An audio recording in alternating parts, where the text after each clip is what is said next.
Boa tarde, senhor presidente, senhores vereadores, senhoras vereadoras.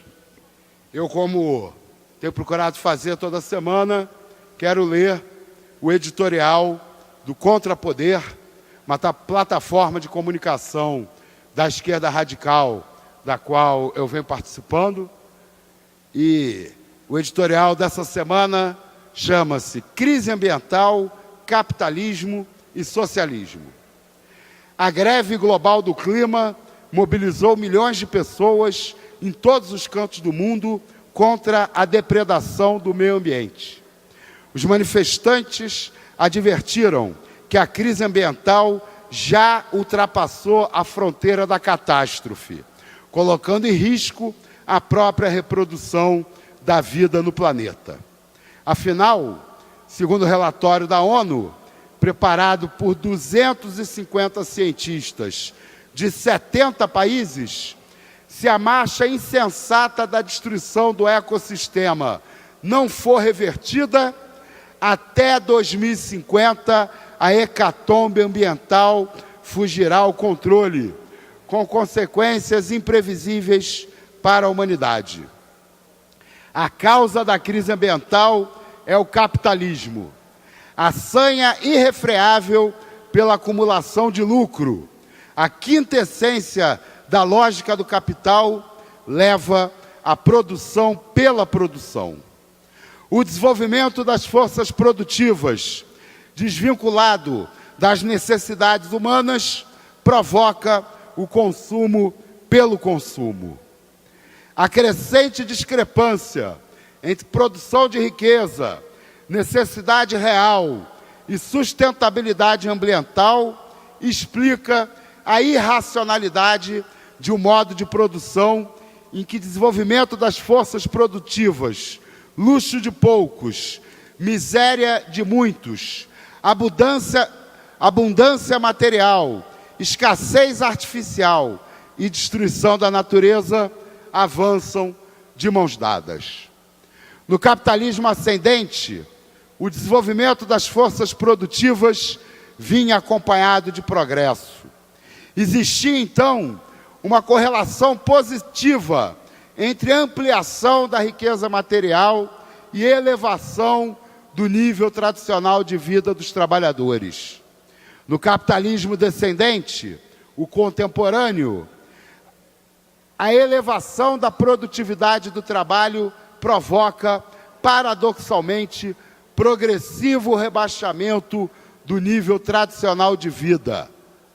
O papel estratégico da indústria bélica e do consumo conspícuo na dinâmica da economia, o consumo pervertido, subordinado às necessidades do capital, leva ao paroxismo, o caráter destrutivo do desenvolvimento capitalista para o homem e o meio ambiente.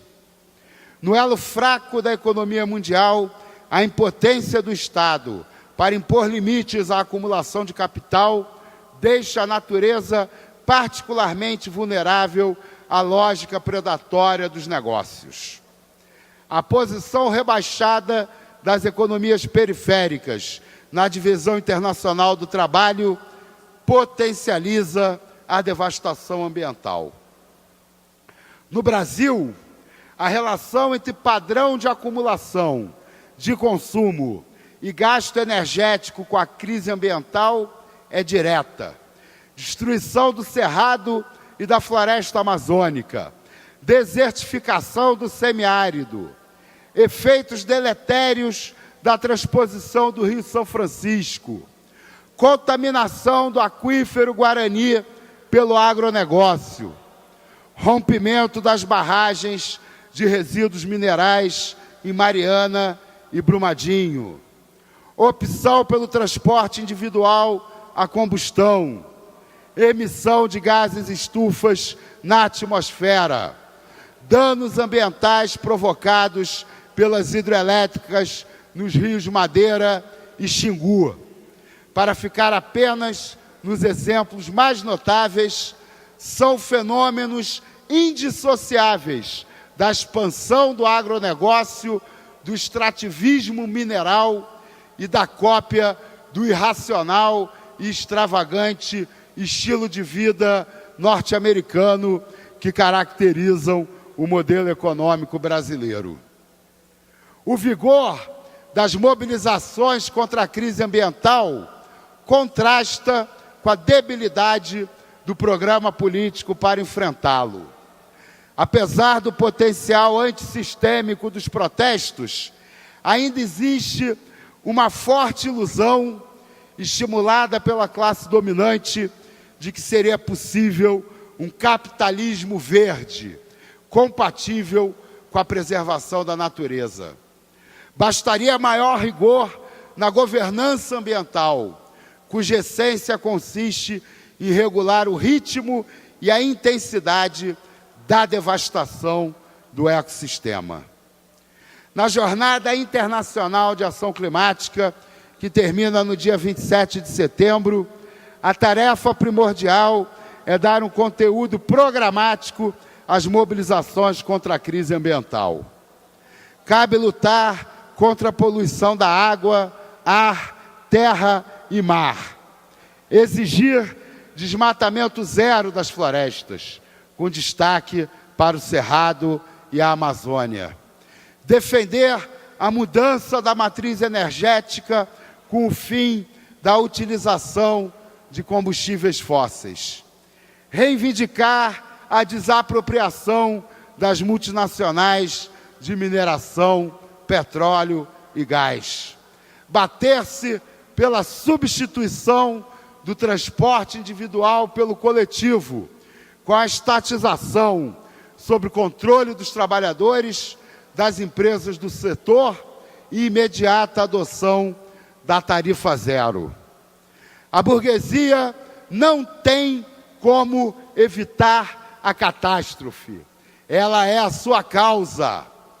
A fúria de ter, que impulsiona a acumulação de capital, ameaça definitivamente a possibilidade de existência do ser.